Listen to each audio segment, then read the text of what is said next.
we need to talk. We need to talk about the moment I decided to stop defending myself and started choosing silence and stillness instead. And this is one of the questions you asked me from the 5 questions I shared with you is, when did I ever realize that not reacting and staying silent actually helped me protect my peace way more than reacting and explaining ever could? So I'll explain how this works for me. But the first thing is trying to realize that staying silent can protect me.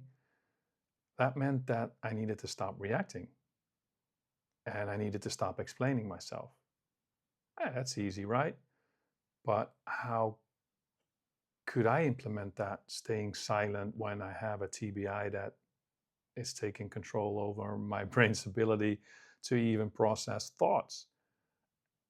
I couldn't even regulate my emotions. I couldn't handle stress. Uh, Navigating a conflict? No. So when the accident changed that, it also changed my personality drastically. And the who that I became is not the who that I was. Everything happened. I was a totally different person. After my injury, I had to figure out that that part of my brain that was usually helping me regulate my emotions and all the other stuff, the prefrontal cortex, was affected too.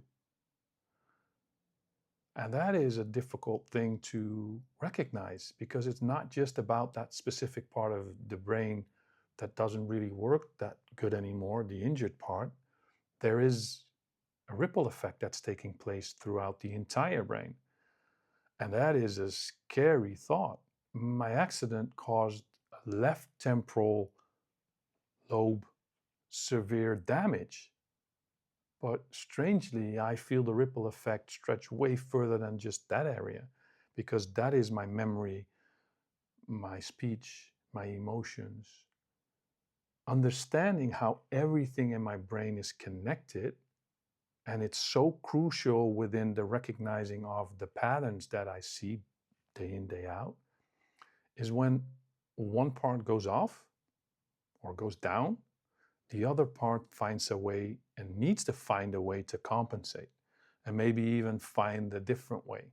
Like I talked about the bridge, the collapsed bridge, making a new way down over the stream going up. Left temporal, memory, language, emotions, damaged, impacting my whole life, changing me, my personality, everything. But it largely and mostly gave me a lot of confusion and fear and frustration and uncertainty, causing more fears. And these things you don't talk about to anybody. You try and figure them out yourself because they're all new and scary for you too. So of course I also noticed these changes, but the ability to change them and make decisions and find a way to ground my emotionally regulation problems, that is difficult because it all changed. I felt like one part of my body, that was the left side, stopped working. But my right side wanted to survive.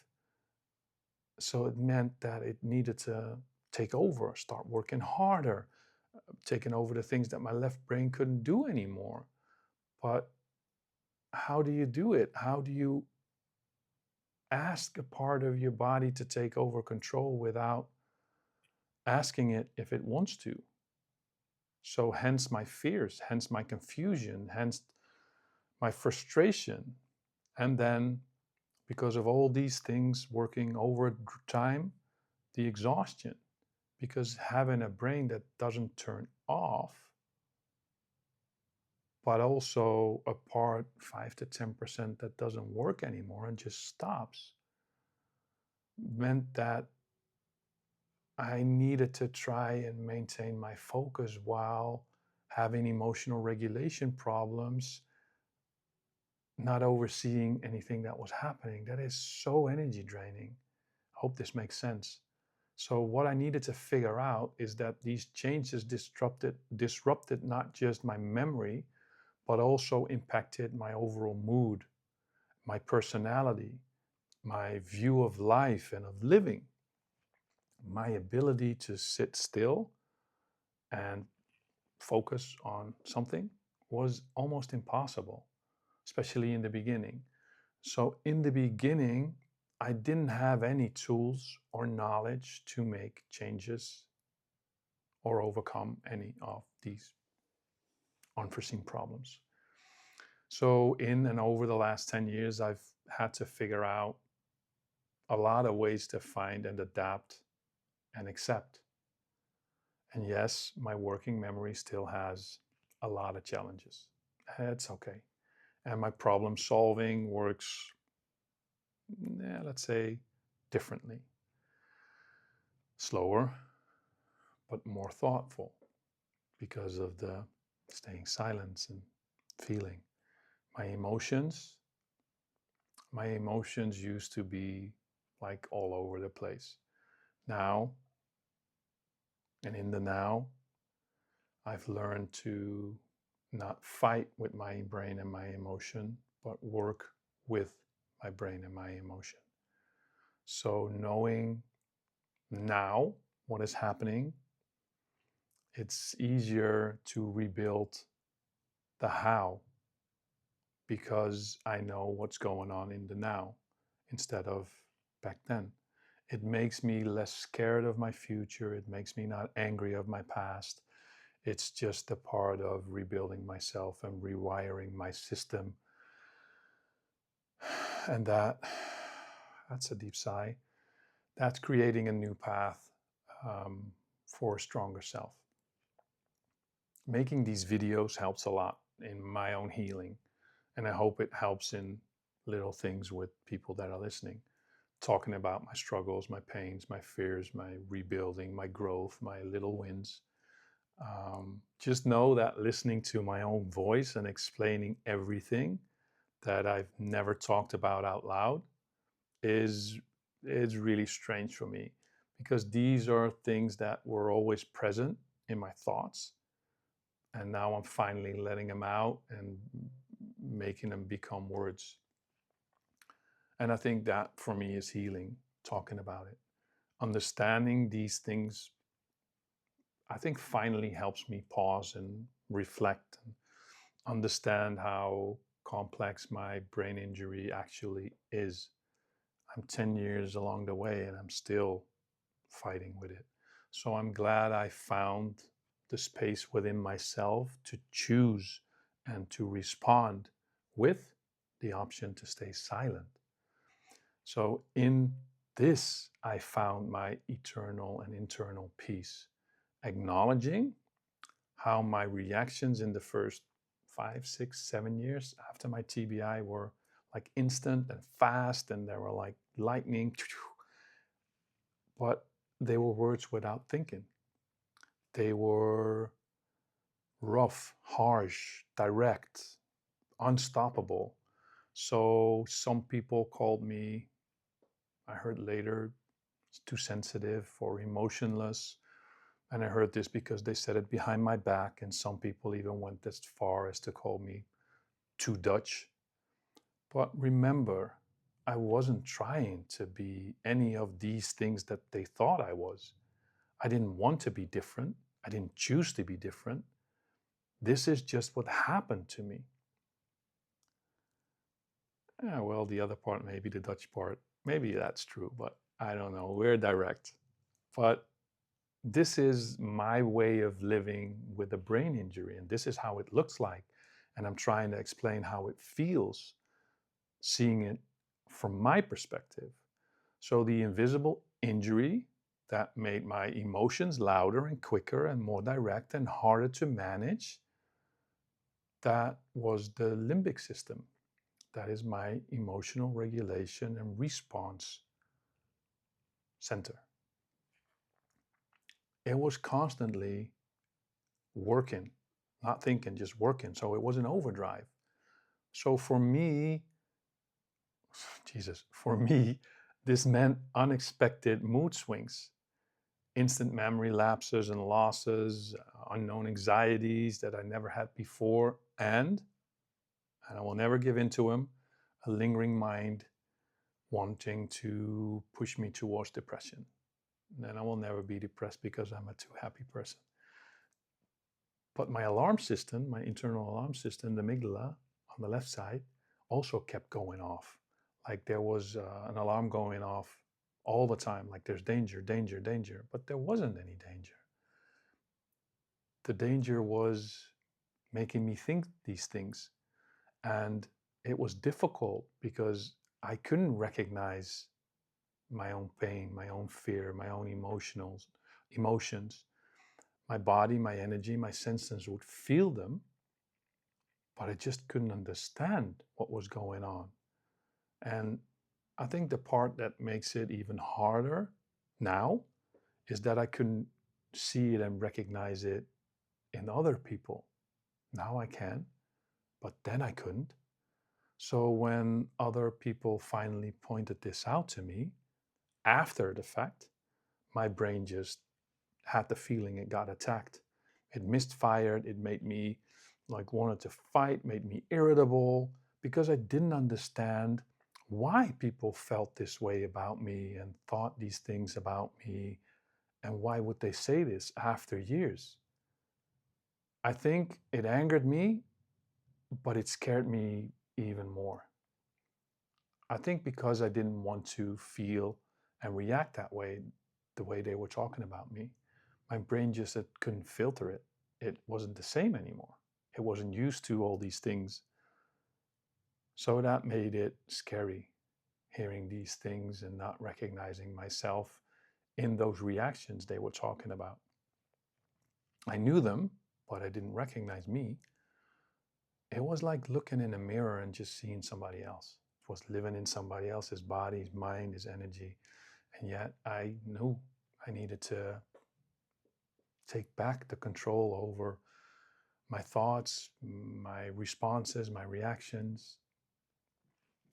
And that's where I think the answer to your question, whoever you were, comes in. Choosing silence for me, it has never been an emotional choice. It has always been a neurological choice. And I had to, I had to make a new blueprint. I had to become a new blueprint, a new neurological way of self-regulating when my brain just couldn't do it on its own anymore. It's like I said, making different parts of your brain help to find the ability to make new pathways and rebuild not a bridge, but me. So when I finally chose silence, I was choosing calmness. I was choosing composure. I was finding my inner peace and my survival. It has never, ever, ever been about avoiding any internal or external fights or clashes. I just found a way to downregulate. It's taking control over my actions and my reactions without overthinking. I still think, but I don't overthink. It's not just doing or not doing, it is doing or not doing in a non-responsive way. So later I found that there's a clinical thing called downregulation, and that is the act of lowering emotional intensity. So it's not shutting it off, it's just turning it down. It's like turning down the radio and the chaos within your brain. So for me, it means finding ways to reframe threats into challenges, problems into solutions. It's for me a lot of times finding ways to distract my mind and myself to focus on something else so I can focus more on staying quiet and letting the mayhem from them or from me be their madness. Just feeling and noticing without reacting from the inside internally goes to the external. So I wasn't responding. Learning to remind myself, it is okay. Just let it be. Don't worry. This too shall pass. So when I downregulate, stay quiet, be more sensitive to myself, my brain finds a way to, I think, reactivate my prefrontal cortex. Like I said, I think. I don't know for sure, but that's how it feels, what is happening. Because it feels like I'm slowly overriding my panic response. I don't need to respond. I don't need to react. It is helping guide myself and my neurological system, my nervous system, in baby steps, step by step, from fight or flight back into rest and digest. So for me, a TBI survivor or TBI warrior, this isn't just about a calming technique. It is a, how would I say that nicely, a survival medicine. Yeah, survival medicine. Because when my nervous system gets stuck in that survival mode, I don't, I do, no, I don't. I don't feel emotionally overwhelmed anymore. I get physically sick. I feel like start burning out. My energy drains away in a second. I feel like I'm imploding. All the pain, all the stress, all the emotions come crashing in, making them so much to deal with that I can't deal with them anymore. So it makes me instantly crash. So peacefully silencing my mind is my way to cool off my brain, to not get overwhelmed. The silencing and the staying quiet is cooling off my brain, and that helps me not fuel my fire, but also somebody else's fire, because I'm not responding. And what I mean with this is I help stop reacting to people by giving them my reaction. Because my reaction that activates my fight and flight, because they could use what I say, my words against me, twist them, flip them, or throw them back in my face. That makes me emotionally overwhelmed again and again because I'm scared of getting it back. So knowing this helps me see way more clear into my own emotional imbalance, and it protects me from that fragile part inside of me that was broken, my nervous system. My reclaiming the power within my internal space helped me change. So the people that normally needed my reaction, doesn't matter in what way, to make them feel better or stronger or more powerful while making me feel bad, one by one lost their access to me. They lost control over my reactions, over my emotions, over my energy. They lost the moment I had the knowledge on how I truly knew how to take my power back. I found out that that took their power away too.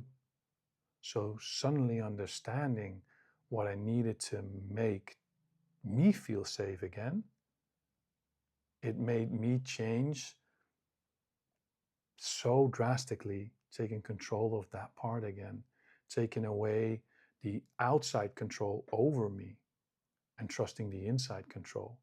No one has control over me without my approval. Not anymore. There's a new kind of internal emotion and energy that emerged because I stopped reacting. It's not harder, it's not bigger, it's not louder, it's not faster. It's just softer and unmistakably more kind and loving towards myself and my energy, and therefore more loving and towards you. So, what I see happening around me now is that the people that don't know how to handle my peaceful silence, they're irritable. They don't understand it. And because it's not to be mistaken with being unsure or insecure, that silence. And I see that they don't understand it, and probably they don't really like it either. So many people are used to a narrative and a negative emotion or passion or reaction from anybody. They feed on your self defensiveness or your defense. Somehow they need a negative energy to stay relevant for themselves and in control over you. So that's what keeps them in my loop if I react that way. And if I stay that way, they would stay and handle my pain, my TBI, my memory loss, and everything that was broken inside of me. And I wanted that control back because that would keep me right where they wanted me to be. And I'm not a fragile, broken, or easy to manipulate, vulnerable man anymore. My silence is an avoidance, not of them. It is a detachment from them and a reconnection to myself. Them knowing it and knowing it for me, being secure enough to be safe within myself, not needing their validation from them or anybody anymore, makes me stronger. It isn't about being scared to speak up. It is the opposite. It is being strong enough to choose my voice and speak it when it's worth saying and hearing. It's pure neurorehabilitation in real life right now. It is rebuilding connections within myself and not out there. I'm relearning my basic functions, like loving myself, like saying no without feeling guilty, and finally saying nothing at all. And it's helping me be in my own best friend again, my own safe space. And of course, for you too, never give up on yourself. And no, I didn't need nor will I ever fight anybody's perspective of me and validation of me anymore. I don't care what you think. My internal calm, keeping my energy reserves full, that is what's important to me. I used to think I had to explain everything that happened to me in detail so that everybody knew what I had lost and knew that I earned respect because I was rebuilding myself. But finding calmness and internal peace has nothing to do with that. That kind of peace doesn't come from being understood or being loved because of that. It comes, or it came for me, when I stopped needing to be understood, when I stopped searching for happiness outside of myself and took control of loving myself inside. It is not about winning arguments. It's not. It is about knowing which ones are worth having. And I know my energy is all mine, and I control my energy. Nobody else does. I know my emotional bandwidth has its limits, but that's okay because your emotional bandwidth has your limits too, or his limits. I can only give my time and my love away once. This is making me way more careful to give that. Careful who I trust, who I give my time to, and who I give my love to. Careful to share my feelings with anybody. I'm careful to let people in. I'm careful. Don't mistake this for fearful. I know it's all part of my relearning and rebuilding.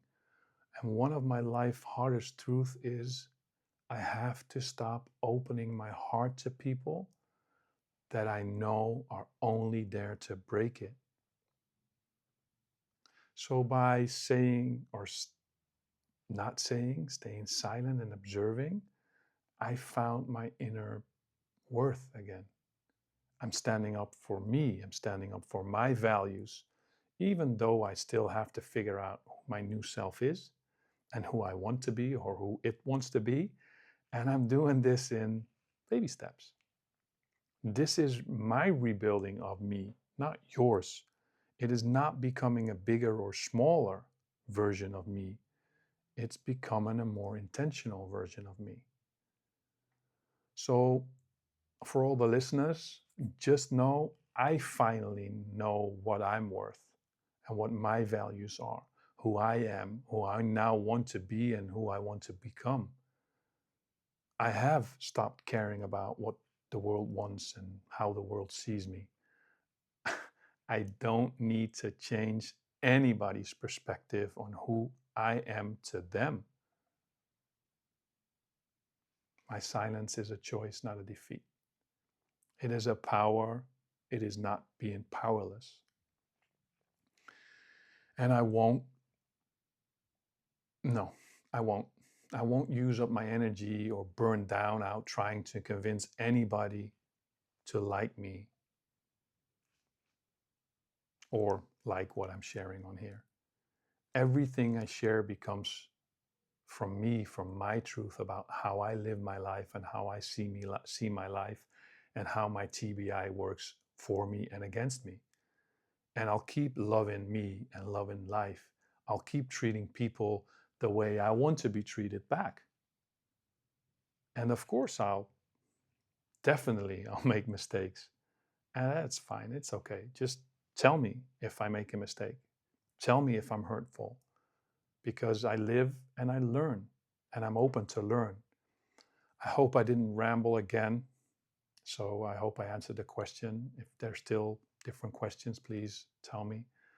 I hope I explained a little bit about my inner peace and how my stillness helps me. Um, it still gives me understanding of me and my internal peace. So I hope it will do the same for you. Till next time, keep dancing in the rain like nobody's watching.